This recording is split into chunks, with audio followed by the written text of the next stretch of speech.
নমস্কার, মিনা দি রান্নাঘরে সবাইকে স্বাগত জানাই। আপনারা দেখছেন মিনারে রান্নাঘরে ইউটিউব চ্যানেল। এখানে সমস্ত রকম ঘরোয়া এবং রেস্টুরেন্ট স্টাইলে রেসিপি দেওয়া হয়। আমার এই ইউটিউব চ্যানেলটি যারা এখনো সাবস্ক্রাইব করেননি তারা সাবস্ক্রাইব করে নিন, আর যারা সাবস্ক্রাইব করেছেন তাদেরকে অসংখ্য ধন্যবাদ। নমস্কার আমার প্রিয় দর্শক বন্ধুরা, মিনাদি রান্নাঘরে আপনাদের সবাইকে স্বাগত। আজ আপনাদের কাছে আমি একটা নিরামিষ ফ্রাইড রাইসের রেসিপি নিয়ে এসেছি। ফ্রাইড রাইস তো আপনারা অনেকে অনেক রকমভাবেই বানান, আর আমিও বানাই। তাই আমি এই রেসিপিটা কিভাবে করি সেটা আজ আপনাকে দেখাবো। আর আসুন তাহলে আমরা দেখে নিই এই রেসিপিটা বানাতে আমাদের কি কি উপকরণ লাগবে। আপনারা আমার সঙ্গে থাকুন। ফ্রাইড রাইস করার জন্য আমাদের যে উপকরণগুলো লাগবে সেগুলো হচ্ছে, আমি এখানে 500 গ্রাম চাল নিয়েছি। এটা আমি ভালো করে 3-4 বার ধুয়ে আর একটা গোটা পাতিলেবু এটার মধ্যে মাখিয়ে রেখেছি। এটা আমি 1 ঘন্টা আগে ধুয়ে আর লেবুর রসটাকে মাখিয়ে রেখেছিলাম। চালটাও একটু ফুলে গেছে, আর লেবুর রসটা মাখানোর ফলে আমাদের ভাতটা ভেঙে যাবে না। আর এই ফ্রাইড রাইসে দেওয়ার জন্য আমি এখানে নিয়েছি ফুলকপি, গাজর আর বিনস। আপনারা এগুলো পরিমাণটা নিজেদের ইচ্ছে মতন কম বা বেশি করতে পারেন। ফুলকপিটা অপশনাল, সবসময় তো ফুলকপিটা পাওয়া যায় না। গাজর আর বিনসটা সবসময় পাওয়া যায়, তাই আপনারা শুধু গাজর আর বিনস দিয়েও এটা করতে পারেন। আর এর সাথে দেবো কিশমিশ। কাজু আর কিশমিশ দুটোই দেয়, তা আমি শুধু কিশমিশ নিয়েছি এখানে। আপনারা কাজুটাও নিতে পারেন এর সাথে। আর 2 তেজপাতা, দারচিনি, এলাচ আর লবঙ্গ, আন্দাজ মতন লবণ, চিনি। এখানে আমরা সামান্য ঘি নিয়েছি। সাদা তেলে আমরা সবজিটা ফ্রাই করব। এবার প্রথমে আমরা ভাতটা বানিয়ে নেব। এখানে আমাদের জলটা গরম হয়ে গেছে। আমি সময়টা যাতে খুব অল্প লাগে তাই আমি কিছু জিনিস আগের থেকে রেডি করে রেখেছি। এর মধ্যে আমি তেজপাতা 2, লবঙ্গ, এলাচ আর দারচিনিটা দিয়ে দেব।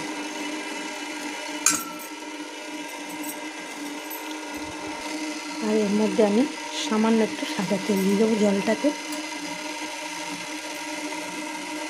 একটা রেসিপি রেডি করতে আমাদের অনেকটা টাইম লাগে, কিন্তু আমি চেষ্টা করি যে আমার ভিউয়ার্সদের যতটা কম সময় নিয়ে আমার রেসিপিটা দেখাতে পারি আমি। তাই যেগুলো শুধু বুঝিয়ে দিলেই হয় সেগুলো আমি আগের থেকে রেডি করে রাখি। এবার আমি এই লেবু মাখিয়ে রাখা যে চালটা ছিল সেটা আমি এবার দিয়ে দেব।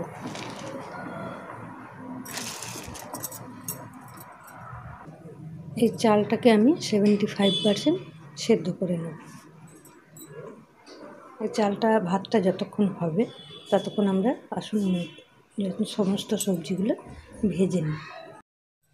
রাইসটা আমাদের 75% সেদ্ধ হয়ে গেছে, আর এটা আমরা একটা প্লাস্টিকের ঝুড়িতে জলটা ঝরতে দিয়েছি। এবার আমরা সমস্ত সবজিগুলোকে এক এক করে ভেজে নেব।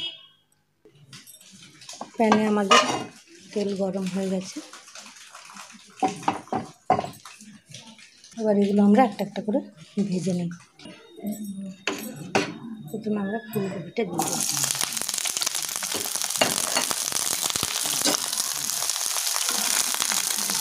এটা প্রথমে আমরা একটু ভালো করে ভেজে নেব।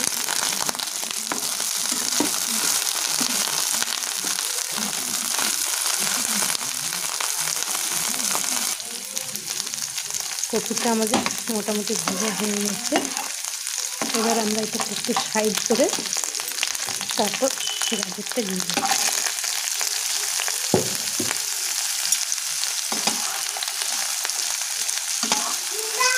এইভাবে এবার গাজরটাকে ভাজবো আমরা।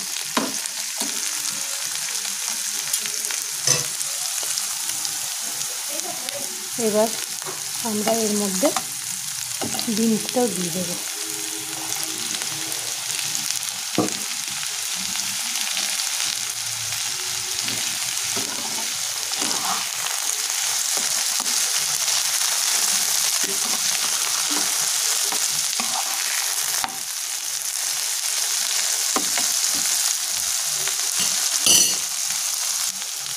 এবার আঁচটাকে কমিয়ে 2-3 মিনিট আমরা এটা চাপা দিয়ে রাখবো যাতে তাড়াতাড়ি সিদ্ধ হয়ে যায়।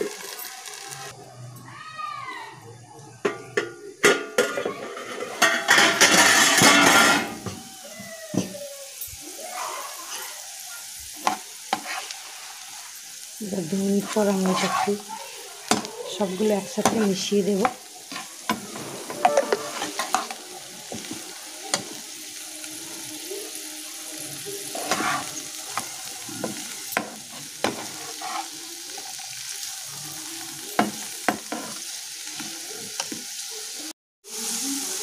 এবার আমরা এর মধ্যে লবণ দিয়ে দেব।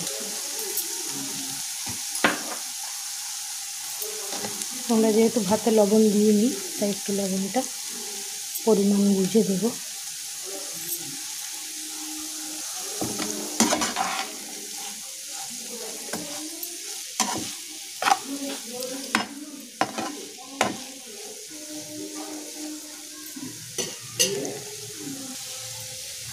এর মধ্যে আমি চিনিটাও 2 চামচ দিয়ে দেব।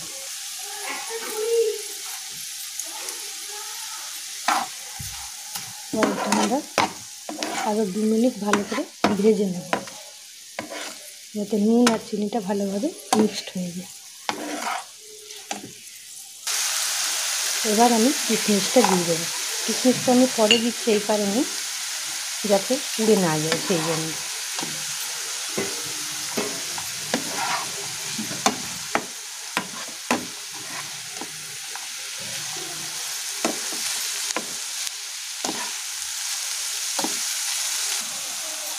এবার আমি শেষে এর মধ্যে ঘিটা দিয়ে দেবো।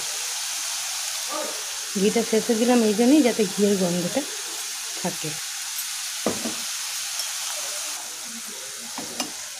ঘিটা ভালো করে মিক্সড করে নিয়ে এবার এটাকে আমি প্রথমে 2 ভাগ করে নেব, যাতে ভালোভাবে রাইসটাকে মেশাতে পারি।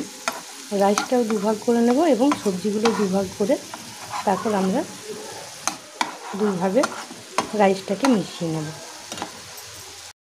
এবার আমরা এর মধ্যে হাফ রাইস দিয়ে দেব।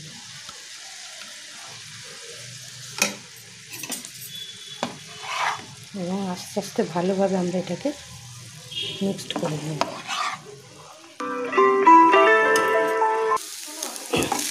সুন্দরভাবে আমাদের রাইসটা মিক্সড হয়ে গেছে সমস্ত ভেজিটেবলসের সাথে।